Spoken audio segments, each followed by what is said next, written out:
ತುಳಸಿ, 4 ದಿವಸ ತವ್ರ ಮನೇಲಿ ಇದ್ದು ಹೋಗೋಣ ಅಂತ ಬಂದ್ಯಾ ಅಥವಾ ಆ ಮನೆನೇ ಬೇಡ ಅಂತ ಬಂದ್ಯಾ?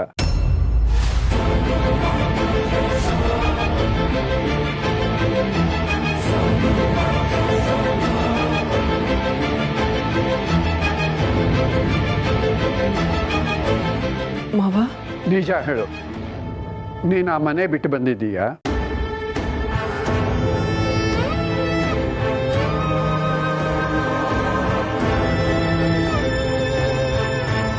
ಮಾವ, ಅದು ನೋಡು, ಮತ್ತೆ ವಿಷಯನ ನನ್ನಿಂದ ಮುಚ್ಚಿಡಬೇಡ.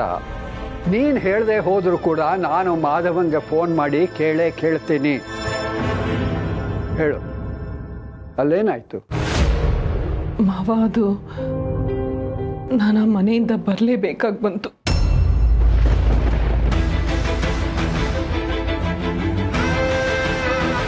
ನೀನು ಹೊರಟ್ರೆ ಮಾಧವ ತಡೀಲಿಲ್ವಾ? ಆಗ ಅವ್ರ ಮನೇಲಿರಲಿಲ್ಲ. ನಾನು ಆ ಮನೇಲಿರೋದಕ್ಕಿಂತ ಇಲ್ಲದೇ ಇದ್ರೇನೆ ಅವರೆಲ್ಲ ಖುಷಿಯಾಗಿರ್ತಾರೆ ಅನ್ನಿಸ್ತು. ಆ ಮನೇಲಿ ನನ್ನ ಅವಶ್ಯಕತೆ ಇಲ್ಲ ಮಾವ. ಅಲ್ಲಿ ಯಾರಿಗೆ ನಿನ್ನ ಅವಶ್ಯಕತೆ ಇದೆಯೋ ಇಲ್ವೋ, ಆದರೆ ನಿನ್ನ ಅವಶ್ಯಕತೆ ಮಾಧವನಿಗಿದೆ. ನೀನು ಬರೋದಕ್ಕೆ ಮುಂಚೆ ಅದನ್ನು ಯೋಚನೆ ಮಾಡಿದ್ಯಾ? ನಿಮ್ಮಿಬ್ಬರ ಮದುವೆ ಮಾಡಿಸೋವಾಗಲೇ ಹೇಳಿದ್ದೆ, ನೀವಿಬ್ಬರು ಒಬ್ಬರಿಗೊಬ್ಬರು ನಿಲ್ಲಬೇಕು ಅಂತ. ನೀವಿಬ್ಬರು ಜೊತೆಲಿ ಇದ್ರೇನೆ ಜೀವನ ಅಂತ. ಇದು ಮಾಧವನಿಗೆ ಅರ್ಥ ಆಗಿದೆ, ನಿನಗ್ಯಾಕೆ ಅರ್ಥ ಆಗಿಲ್ಲ? ಮಾವ, ನನ್ನಿಂದ ಎಲ್ರಿಗೂ ಅಲ್ಲಿ ತೊಂದರೆ ಆಗ್ತಾ ಇದೆ ಅಂದಮೇಲೆ ನಾನು ಹೇಗಲ್ಲಿರಲಿ? ತೊಂದರೆ ಆಗುವಂಥದ್ದು ನೀನು ಏನು ಮಾಡಿದ್ದೀಯಾ? ಯಾರಿಗಾದ್ರೂ ಕೇಳಿ ಬಯಸಿದ್ದೀಯಾ? ಮೋಸ ಮಾಡಿದ್ದೀಯಾ? ಇಲ್ವಲ್ಲ. ಮಾಧವನ್ನ ಮದುವೆಯಾಗಿ ನೀನು ಆ ಮನೆಗೆ ಹೋಗಿದ್ದೀಯಾ. ಅದರಿಂದ ಯಾರಿಗಾದರೂ ತೊಂದರೆ ಆದರೆ ಅದು ಅವ್ರ ಸಮಸ್ಯೆ. ಇಲ್ಲ ಮಾವ, ನಾನು ಅಲ್ಲಿಗೆ ಹೋದಾಗ್ಲಿಂದ ಒಂದಲ್ಲ ಒಂದು ಸಮಸ್ಯೆ ಬರ್ತಾನೇ ಇದೆ. ಗೊತ್ತೋ ಗೊತ್ತಿಲ್ದೇನೋ ಅದಕ್ಕೆಲ್ಲ ನಾನೇ ಕಾರಣ ಅನ್ನೋದು ಸತ್ಯ. ನೀನು ಹೋಗೋಕ್ ಮೊದಲು ಆ ಮನೆಯಲ್ಲಿ ಸಮಸ್ಯೆನೇ ಇರಲಿಲ್ವಾ? ಮೊದಲು ನಿನ್ನ ಈ ಪಾಪ ಪ್ರಜ್ಞೆನ ತೆಗೆದು ಬಿಸಾಕು. ಇದ್ದು ಜಯಿಸಬೇಕು ಅಂತಾರೆ. ನೀನು ಅಲ್ಲಿ ಹೋಗಿ 4 ದಿವಸ ಕೂಡ ಆಗಲಿಲ್ಲ, ಆಗಲೇ ಸೋತ್ ಹಾಗೆ ಬಂದಿದ್ದೀಯಲ್ಲ ತುಳಸಿ. ಆ ಮನೆಯಲ್ಲಿ ನಿನಗೊಂದು ಸ್ಥಾನ ಇಲ್ಲ ಅಂತ ನಿನಗನ್ಸಿರಬಹುದು, ಆದರೆ ಅಲ್ಲೊಂದು ಸ್ಥಾನನ ಹುಡುಕೊಳ್ಳೋದು ನಿನ್ನ ಜವಾಬ್ದಾರಿ. ಪಾಪ, ಆ ಮಾಧವ ಪ್ರತಿ ಹೆಜ್ಜೆಗೂ ನಿನ್ನ ಜೊತೆ ನಿಲ್ತಾನೆ. ನೀನು ಹೇಳದೆ ಬಂದಿದ್ದಕ್ಕೇನೆ ನಿನ್ನ ಯೋಗಕ್ಷೇಮ ವಿಚಾರಿಸ್ಕೊಳ್ಳೋದಕ್ಕೆ ಅಂತ ಇಲ್ಲಿಗೆ ಬಂದಿದ್ದ ಅಂತ ಅನಿಸುತ್ತೆ. ನಮಗೆ ನೋವಾಗಬಾರ್ದು ಅಂತ ಏನೂ ಹೇಳದೆ ಹೋದ ಪಾಪ. ಸಾಲದಕ್ಕೆ ನಿನ್ನ ಮನಸ್ಸು ಹತೋಟಿಗೆ ಬರೋವರೆಗೂ ಇಲ್ಲೇ ಇರಲಿ ಅಂತ ನಿನಗೆ ಒತ್ತಾಯ ಮಾಡದೆ ಹೋದ ಅಂತ ಅನ್ಸುತ್ತೆ. ನೀನಿಲ್ಲದೆ ಅವನು ಹೇಗಿರಬಹುದು ಅಂತ ಯೋಚನೆ ಮಾಡಿದ್ದೀಯಾ? ಆ ಮನೆಯಲ್ಲಿ ನೀನಿದ್ರೆ ತೊಂದರೆ ಅಂತ ಹೇಳಿದೆ. ಯಾಕೆ ಹೇಳು? ಆ ಮನೆಯವರು ನಿನ್ನನ್ನು ಒಪ್ಕೊಂಡಿಲ್ಲ ಅಂತ. ಆ ಮನೆಯವರು ಯಾತಕ್ಕೆ ನಿನ್ನನ್ನು ಒಪ್ಕೊಂಡಿಲ್ಲ ಹೇಳು? ಆ ಮನೆಯಲ್ಲಿ ನಿನ್ನ ಸ್ಥಾನನ ನೀನೇ ಒಪ್ಕೊಂಡಿಲ್ಲ. ಹಾಗಂದ್ಮೇಲೆ ಬೇರೆಯವ್ರು ಹೇಗೆ ಒಪ್ಕೋತಾರೆ ಹೇಳು? ಮೊದಲು ನೀನು ಆ ಮನೆ ಸೊಸೆ ಅನ್ನೋದನ್ನ ಒಪ್ಕೋ. ನೀನು ಮಾಧವನ ಹೆಂಡತಿ ಅಂತ ಅನ್ನೋ ವಾಸ್ತವನ ಒಪ್ಕೋ. ಆಮೇಲೆ ಎಲ್ಲರನ್ನೂ ಒಪ್ಸೋ ಶಕ್ತಿ, ಆತ್ಮವಿಶ್ವಾಸ ನಿನ್ನೊಳಗೆ ತಾನಾಗೆ ಬರುತ್ತೆ. ಅಲ್ಲಿ ಅಕಸ್ಮಾತ್ ಏನಾದರೂ ಸಮಸ್ಯೆ ಆದರೆ ನನಗೆ ಹೇಳು, ನಾನು ನೋಡ್ಕೋತೀನಿ. ಅಲ್ಲಿಗೆ ಹೋಗೋದಕ್ಕೆ ರೆಡಿಯಾಗು. ಅದು ನಿನ್ನ ಮನೆ, ಗೊತ್ತಾಯ್ತಾ? ಎಲ್ಲೂ ಹೋಗೋ ಅವಶ್ಯಕತೆ ಇಲ್ಲ.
ಹೇಗಿದ್ದೀರಾ ಇವತ್ತು ಬಾಬಾ? ನೀವು ಡಲ್ ಆಗಿದ್ರೆ ಮನೇನೂ ಡಲ್ ಅನಿಸುತ್ತೆ. ನಿನ್ನೆ ಊಟ ಮಾಡಬೇಕಾದ್ರೂ ನೋಡ್ಕೊಂಡೇ ಇದ್ರಿ, ಏನಾಯ್ತು ಬಾಬಾ? ಹಾಗೇನಿಲ್ಲ ಶಾರ್ವರಿ. ಯಾವುದಾದ್ರೂ ಫೈಲ್ ಇತ್ತಾ ಸೈನ್ಗೆ? ಹಾಂ, ಅದಿರುತ್ತೆ. ಆದರೆ ನಾನು ಬಂದಿದ್ದು ಬರೀ ಸೈನ್ಗೆ ಅಂತ ಅಲ್ಲ, ನಿಮ್ಮ ಹತ್ರ ಒಂದು ಮಾತು ಹೇಳಬೇಕಿತ್ತು. ತುಳಸಿ ಅವರು ಈ ಮನೆಯಿಂದ ಹೋಗಿರೋದು ನಿಮಗೆ ನೋವು ಮಾಡಿದರೆ ಹೇಳಿ ಬಾಬಾ. ನಾನೇ ಹೋಗಿ ಹೇಗಾದರೂ ಮಾಡಿ ಅವರನ್ನು ಕನ್ವಿನ್ಸ್ ಮಾಡಿ ಕರ್ಕೊಂಡು ಬರ್ತೀನಿ. ಪರವಾಗಿಲ್ಲ ಶಾರ್ವರಿ, ಈ ಮದುವೆ ನಿನಗೂ ಇಷ್ಟ ಇರಲಿಲ್ಲ. ಆದರೂ ನೀನು ನನಗೋಸ್ಕರ ಅಲ್ಲಿಗೆ ಹೋಗಿ ಅವರನ್ನು ಕರ್ಕೊಂಡು ಬರ್ತೀನಿ ಅಂತ ಹೇಳ್ತಾ ಇದೆಯಲ್ಲ, ಅಷ್ಟು ಸಾಕು ನನಗೆ. ಈ ವಿಷಯದಲ್ಲಿ ತುಳಸಿಯವರು ಏನೇ ನಿರ್ಧಾರ ತಗೊಂಡ್ರು ನಾನು ಅದನ್ನು ರೆಸ್ಪೆಕ್ಟ್ ಮಾಡ್ತೀನಿ. ಇದು ಅವ್ರಿಗೆ ಬಿಟ್ಟಿದ್ದು. ಆದರೂ ನನ್ನ ಕಡೆಯಿಂದ ಒಂದು ಪ್ರಯತ್ನ ಬೇಡ ಶಾರ್ವರಿ. ಯಾವುದನ್ನು ಒತ್ತಾಯದಿಂದ ಪಡೆಯೋಕ್ಕಾಗೋದಿಲ್ಲ. ಸೈನ್ ಅಂದೇ ಆಗಲೇ.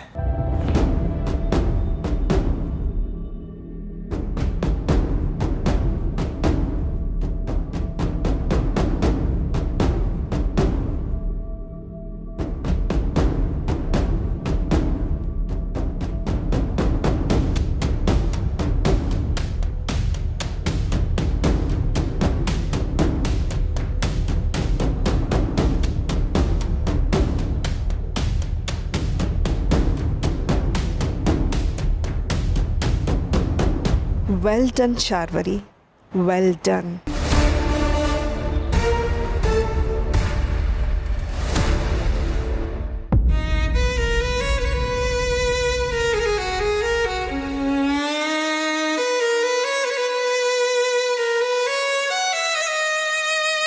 ನಿಧಿ, ಅಳ್ತಿದ್ಯಾ? ಏನಾಯ್ತು? ನಿಧಿ, ನಿಜ ಹೇಳು, ನಿನ್ನೆ ರಾತ್ರಿ ಏನಾಯ್ತು? ವಾಟ್? ನೋಡು, ನನ್ನ ಹತ್ರ ಸುಳ್ಳು ಹೇಳ್ಬೇಡ. ನಾನು ಚಿಕ್ಕಮ್ಮ ಪಾರ್ಟಿಗೆ ಬೇಡ ಅಂದರೂ ನೀನು ಹೋಗಿದ್ದು ನನಗೆ ಗೊತ್ತು. ನಿನ್ನೆ ರಾತ್ರಿ ನೀನು ಮನೆಗೆ ಲೇಟಾಗಿ ಬಂದಿದ್ದು ನಾನು ನೋಡಿದ್ದೀನಿ.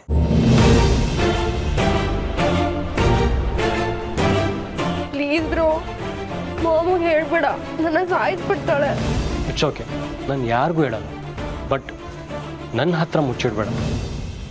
ಹೇಳು, ಏನಾಯ್ತು ರಾತ್ರಿ?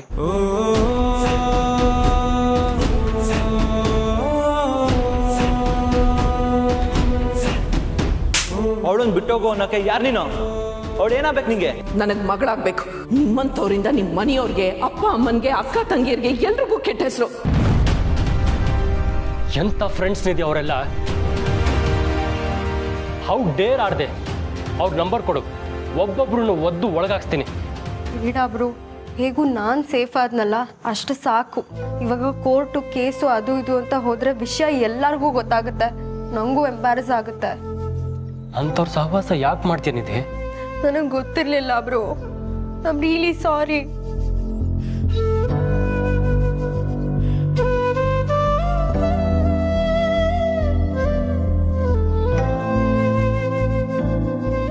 ನಿನ್ನೆ ತುಳಸಿಯವರು ಬಂದಿರಲಿಲ್ಲ ಅಂದಿದ್ರೆ ನನ್ನ ಕತೆ. ಕಂಟ್ರೋಲ್ ಮಾಡ್ಕೊಂಡಿದ್ದೆ. ಸದ್ಯ ಏನೂ ಆಗಿಲ್ವಲ್ಲ.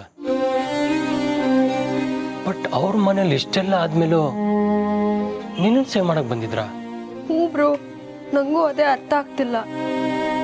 ವಾಟ್ ಎವರ್, ಬಟ್ ನೀನು ಸೇಫ್ ಆಗಿದೆಯಲ್ಲ ಅಷ್ಟೇ ಸಾಕು. ಇನ್ಮೇಲೆ ಹುಷಾರಾಗಿರು. ನೀನು ಚಿಕ್ಕ ಹುಡುಗಿ ಅಲ್ಲ, ಯಾರು ಒಳ್ಳೆಯವರು ಯಾರು ಕೆಟ್ಟವ್ರು ಅಂತ ನೀನು ಗೊತ್ತಾಗತ್ತಲ್ವಾ? ಇನ್ಮೇಲೆ ನೋಡ್ಕೊಂಡು ಫ್ರೆಂಡ್ಶಿಪ್ ಮಾಡು. ಎಲ್ಲ ಸಲ ಹೀಗೆ ಸೇವ್ ಆಗ್ತೀನಂತ ಹೇಳಕ್ಕಾಗಲ್ವಲ್ಲ.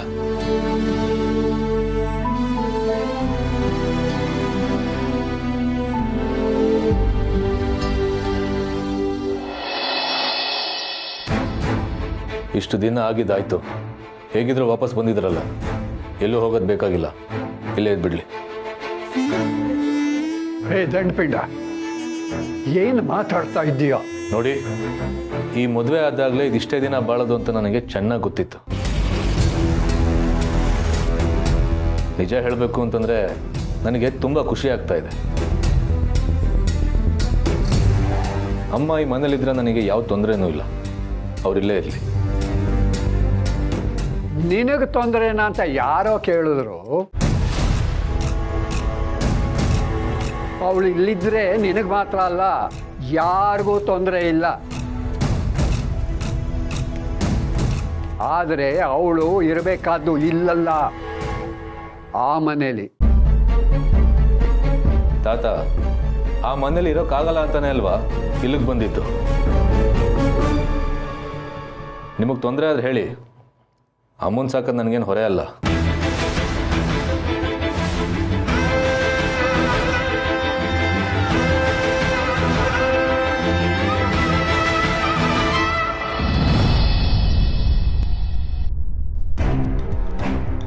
ರೀ, ಏನಾಯ್ತು? ನಿನ್ನೆ ರಾತ್ರಿ ಎಲ್ಲ ಚೆನ್ನಾಗೇ ಇದ್ರಲ್ಲ. ಸೀರಿಯಸ್ಲಿ ನನಗಂತೂ ತಲೆ ಚಿಟ್ಟು ಹಿಡಿತಾ ಇದೆ. ಏನಾಯ್ತು ಹೇಳಿ. ಕೆಲವ್ರ ಇಂಟೆನ್ಷನ್ಸು ನನ್ಗೆ ಅರ್ಥ ಆಗಲ್ಲ. ಯಾರ ಬಗ್ಗೆ ಮಾತಾಡ್ತಿದ್ದೀರಾ? ಸ್ವಲ್ಪ ಅರ್ಥ ಆಗೋವಾಗ ಹೇಳಿ. ಆ ವಿಷಯ ಮಾತಾಡೋಕೆ ನನಗೆ ಇಷ್ಟ ಇಲ್ಲ. ಬಟ್ ನಿನ್ನ ಹತ್ರ ಹೇಳ್ದೆ ನನಗೆ ಸುಮ್ಮನಿರೋಕ್ಕೂ ಆಗಲ್ಲ. ನಿನ್ನೆ ರಾತ್ರಿ ನಿಮ್ಮ ಮಾವನ ಹೆಂಡತಿ ಮನೆ ಹತ್ರ ಬಂದಿದ್ರು. ತುಳಸಿ ಅಮ್ಮನ? ಯಾಕೆ? ನಿಧಿ ಯಾವುದೋ ಪಾರ್ಟಿಗೆ ಹೋಗಿ ಪ್ರಾಬ್ಲಮ್ ಆಗಿತ್ತಂತೆ. ಅವರೇ ಅವಳನ್ನ ಸೇವ್ ಮಾಡಿ ಮನೆ ಕರ್ಕೊಂಡ್ಬಂದು ಬಿಟ್ಟಿದ್ದಾರೆ. ಏನು ಹೇಳ್ತಿದ್ದೀರಾ? ಮತ್ತೆ ಅವ್ರ ಮನೆಗೆ ಬಂದೇ ಇಲ್ಲ. ನಿಧಿ ಎಲ್ಲಿಗೆ ಹೋಗಿದ್ಲು? ನನಗೊಂದು ಅರ್ಥನೇ ಆಗ್ತಿಲ್ಲ. ನನಗೂ ಅರ್ಥ ಆಗ್ತಿಲ್ಲ ಅವ್ರ ಇಂಟೆನ್ಷನ್ ಏನು ಅಂತ. ಇದ್ರಲ್ಲಿ ಅರ್ಥ ಆಗೋದಕ್ಕೆ ಏನಿದೆ? ಎಲ್ಲದಕ್ಕೂ ಒಂದು ಇಂಟೆನ್ಷನ್ ಇರಲೇಬೇಕು ಅಂತ ಏನಿಲ್ಲ. ಅಷ್ಟಕ್ಕೂ ಅಮ್ಮನಿಗೆ ನಿಧಿ ಸೇಫ್ಟಿ ಮುಖ್ಯ ಆಗಿತ್ತು, ಅದಕ್ಕೆ ಕರ್ಕೊಂಡು ಬಂದು ಬಿಟ್ಟಿದ್ದಾರೆ.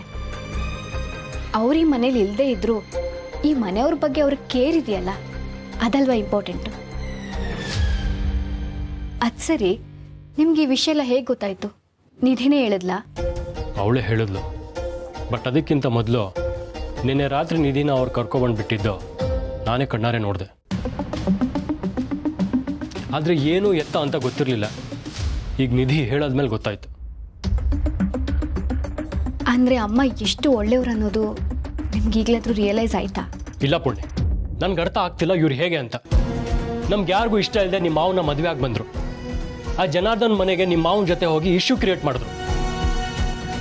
ಈ ಮನೇಲಿ ಇಟ್ಕೊಂಡು ಏನೋ ಅಚೀವ್ ಮಾಡಕ್ಕೆ ಬಂದಿದ್ದಾರೆ ಅನ್ಕೊಂಡಿದ್ರೆ ಚಿಕ್ಕಮ್ಮ ಹೋಗಿ ಅಂದಿದ ತಕ್ಷಣ ಇಲ್ಲಿಂದ ಹೊರಟೋದ್ರು. ಏನು ಇವ್ರ ಇಂಟೆನ್ಷನು?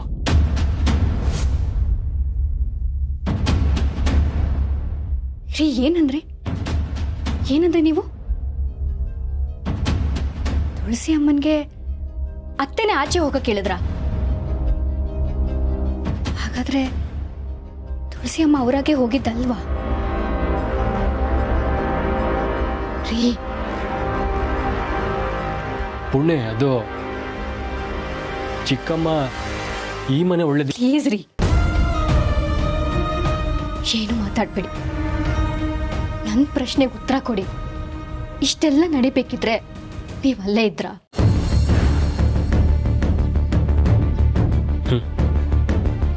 ಮತ್ಯಾಕೆ ಅವ್ರನ್ನ ನೀವು ತಡೀಲಿಲ್ಲ? ಪುಣ್ಯ, ಅದು ನಿಜವಾಗ್ಲೂ ಇದನ್ನ ನಾನು ನಿಮ್ಮಿಂದ ನಿರೀಕ್ಷೆ ಮಾಡಿರ್ಲಿಲ್ಲ ರೀ. ಪುಣ್ಯ ಅದು ಹಾಗೆ ಪುಣ್ಯ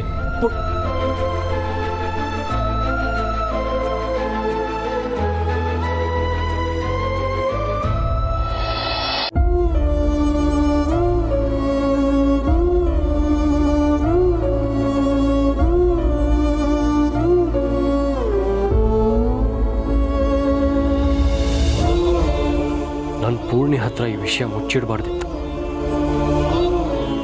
ಮೊನ್ನೆ ರಾತ್ರಿ ಅವಳು ಮನೆಗೆ ಬಂದಾಗಲೇ ಹೇಳ್ಬಿಡ್ಬೇಕಿತ್ತು. ನಾಳೆ ಅವಳ ಬರ್ಡೇ ಬೇರೆ, ತುಂಬ ಹರ್ಟ್ ಮಾಡಿಬಿಟ್ಟೆ ಅವಳಿಗೆ.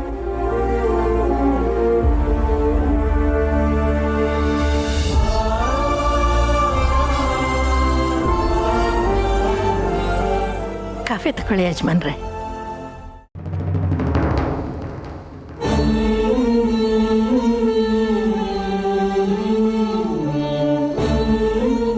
ನನ್ನ ಕಪಿಯಲ್ಲಿ ಪಾಪಮ್ಮ.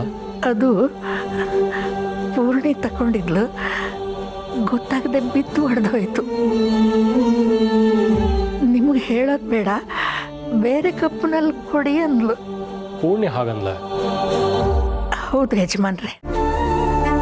ಅಪರೂಪಕ್ಕೆ ಕಾಫಿ ಕುಡಿಯೋ ನಾನು, ಕುಡಿದ್ರೆ ಅದೇ ಕಪ್ಪಲ್ಲಿ ಕುಡಿತೀನಿ ಅಂತ ಅವಳಿಗೆ ಗೊತ್ತು. ಫಸ್ಟ್ ಆಫ್ ಆಲ್ ಅದನ್ನು ಅವಳು ಒಡೆಯೋದೇ ಇಲ್ಲ. ಬೈ ಮಿಸ್ಟೇಕಾಗಿ ಹೊಡೆದ್ರು ಅವಳು ನನ್ನ ಹತ್ರ ಬಂದು ಸಾರಿ ಕೇಳ್ತಾಳೆ.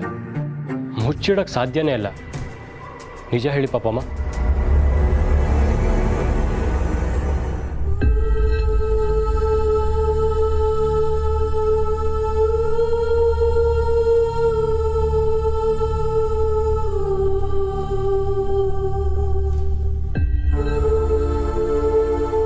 ಇಲ್ಲೇ ಇದೆಯಲ್ಲ ಪೂರ್ಣಿ, ಯಾಕೆ ಸುಳ್ಳು ಹೇಳಿದೆ?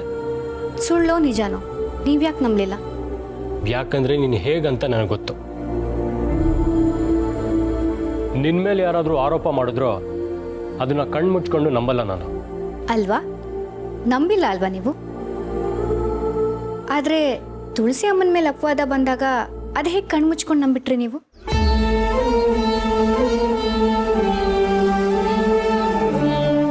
ಎಲ್ಲದಕ್ಕೂ ಅವರೇ ಕಾರಣ ಅಂತ ಯಾರೋ ಒಬ್ರು ಅವ್ರ ಮೇಲೆ ಬ್ಲೇಮ್ ಮಾಡಿದಾಗ ಅದೇ ನಿಜ ಅಂತ ಹೇಗೆ ಅನ್ಕೊಂಡ್ರಿ?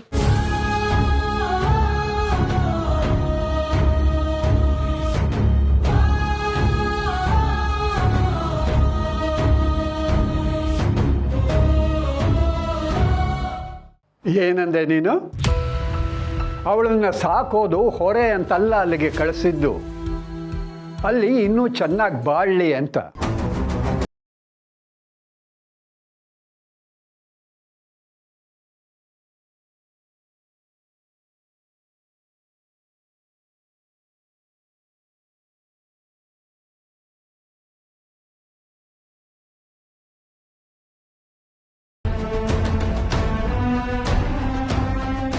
ದೊಡ್ಡ ಜವಾಬ್ದಾರಿ ಇರೋ ಅಣ್ಣನ ಥರ ತಂಗಿನ ಕರ್ಕೊಂಡು ಬಂದಿಯಲ್ಲ, ಆಗಲೇ ನಿನ್ನನ್ನು ಕೇಳಬೇಕು ಅಂತಿದ್ದೆ. ಯಾವ ಧೈರ್ಯದ ಮೇಲೆ ಕರ್ಕೊಂಡು ಬಂದಿದ್ದೀಯಾ? ನಿನಗೆ ಕೆಲಸ ಇಲ್ಲ, ಖರ್ಚು ಮಾಡೋದಕ್ಕೆ ಹಣ ಇಲ್ಲ, ಹೇಗೆ ನಿಭಾಯಿಸ್ತೀಯ ಅಂತ.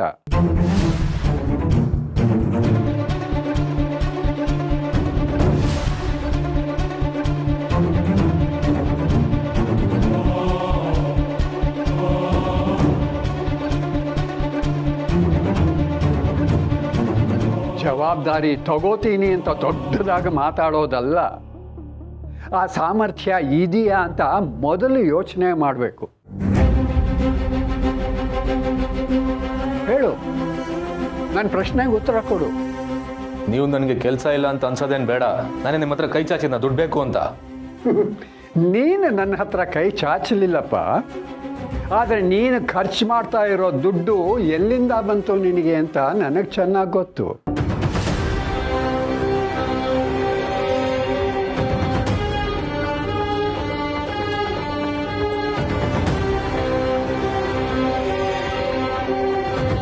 ತಾಯಿ ಬಗ್ಗೆ ಅಷ್ಟೆಲ್ಲ ಮಾತಾಡಿ ಅವಳ ಮನಸ್ಸನ್ನು ನೋಯಿಸೋದು ನೀನು. ಅವಳ ಮೊದಲನೇ ಸಂಬಳನೇ ನಿನ್ನ ಅಕೌಂಟ್ಗೆ ಹಾಕ್ಕೊಂಡು ಖರ್ಚು ಮಾಡ್ತಾ ಇದ್ದೀಯಲ್ಲ, ನಾಚಿಕೆ ಆಗಲ್ಲ ನಿನಗೆ?